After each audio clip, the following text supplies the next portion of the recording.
Happy you came back. I'm Jeff Burr with the Tattooed Spirits. We're now talking about the Nine of Swords. We just left that self-imprisoned sort of the seeming hell of the Eight of Swords until the swords just fall out, until you see this moving past you, how this is a good card, how this is a good card. And believe it or not, regardless of the imagery of this card, this is also a very good card, this Nine.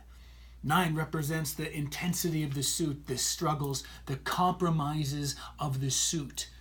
What do you think? What have you experienced are the compromises and struggles of just this thinking thing that you do, this monkey in your mind that goes all over the place and gets in locked in circles, down and down and down, producing all those negative emotions or all those happy emotions whenever you're flying in that zone, that happy space, that place where you're the happiest you are, that just feeds on each other.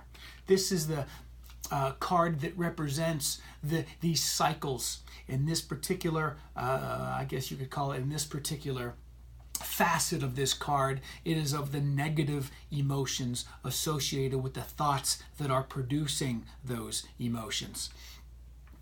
You can see the swords sort of go on and on. This is a representation. This is a signifier. This is a signal to your subconscious mind for you to interpret that this pain and anguished sorrow is about a continuance. This is this cycle, and you can tell strictly enough just on how the swords kind of keep on going, like it's an arrow into this thing that we call the future.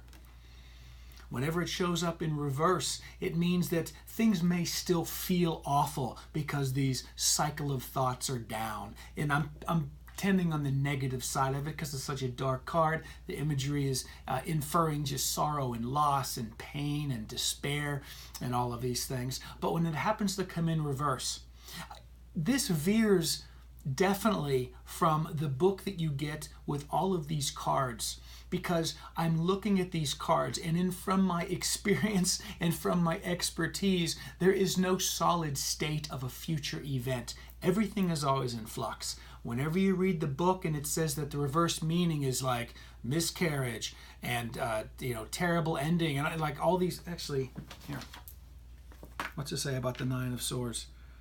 Here, reversed, it says imprisonment, doubt, suspicion, fear, and shame.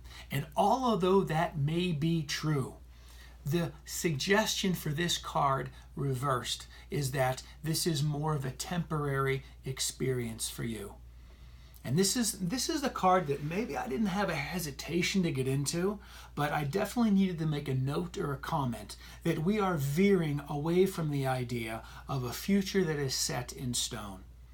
You can talk to anyone who knows anything about future and anything about creating and co-creative nature of the law of attraction, and they will tell you that there is a lot of flexibility of a potential event. A lot of people, whenever they come to me, they really don't kind of understand how I use the cards as a spiritual tool for guidance to gain clarity on your life. And they often ask me, this is a sidebar, but it's most appropriate, I think, with this card. Because people will see this and just say, well, am I doomed? Should I not even try it then? That's not the point at all. That's not the point of spiritual tarot. That's not the point of tarot therapy, to just say something and say, well, I'm not even going to try that. That's a waste of time. Because there's all these other clues that will present in the cards for you to interpret and to see, to gain witness and some understanding of new clues on how to move forward to change this mystery of a future event. Okay? So as I was saying, you can tell I get a little bit, it's important that I make this point to you, because I want to avoid the idea of some predetermined situation that is unavoidable, so you might as well just forget about it now, because it's nothing but despair and pain and shame forever, okay? And that is the question that I get most often as a tarot reader, and doing how I do it with, using the cards in my hypnosis practice is this a fate thing, or is this like a destiny thing, or is this something that we have total control over? And honestly, the best example that I can give, especially whenever a disturbing image honestly, this is not a comfortable looking image right here, especially when especially when an image like this comes up, and people say, "Well, am I doomed to this?" This is the best example that I came up with. It's like those old.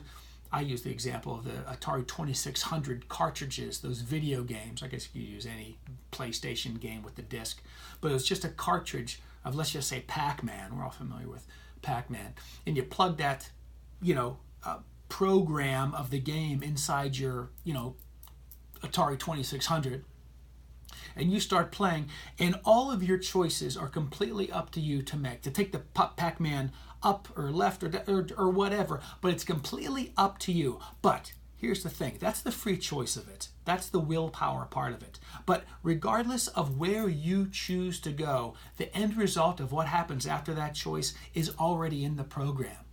It's already kind of destiny.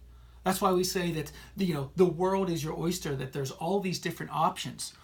And depending on who you go, if you go to one of those neon lit signs, people say psychics, depending on their own interpretation and understanding of the cards, if they see this card, they may just tell you you are doomed and screwed. But that's not my understanding. That's not how I know that these cards are here to help you, to offer you support, like I had said at least 100 times in these series already. Okay, so that's how you look at willpower and destiny, is the idea that playing Pac-Man, it is your willpower to go wherever you want, but no matter where you go, the ghosts are going to adjust themselves to come and get you, and it's still within the plan of destiny. If you look at the actual cartridge or the actual disc as destiny, because it's already done and it's finished, the program's done, there's nobody changing it as you work through the game. That's the best example. So whenever you see a card like this, that's what I want you to think of. How you're playing things out now, it's going to kind of go on like this. Your subconscious picked that card for a reason. It came up for a reason to understand that you are not on the right path that is going to serve you. This means that you're probably not still feeling great about it, but all the other influences are going to take this time, that we're locked in this earth-time continuum thing, that it just takes time to see the results of these different thoughts, these different feelings, the different actions of other people to give you to a new being, to a new earth, to a new coin, card, suit, okay? So that is a lot for this card. But either way you look at it, it's a thought that you can change. It's actually a step beyond this. It's a step beyond this. It's a step beyond. This is like you already locked in. This is like potential. It's still daylight. This is at night, this eternal darkness. The other big 9 that is the suggested guidance is to use that time alone in your dark productively. Remember how this hermit was looking down at that devil character that represents all those things that don't serve you in your life. This is how this character could be best served through these times of just absolute crap, is to really evaluate what doesn't serve me and then get rid of it. Get it out of your life. Good cards, maybe not always great images, but always guiding you to a happier, more fulfilling life. And speaking of more fulfilling, we get to the most fulfilling of the pip cards. That's the number 10. A little surprise for that card whenever we get there in just a minute. I'll see you in just a moment.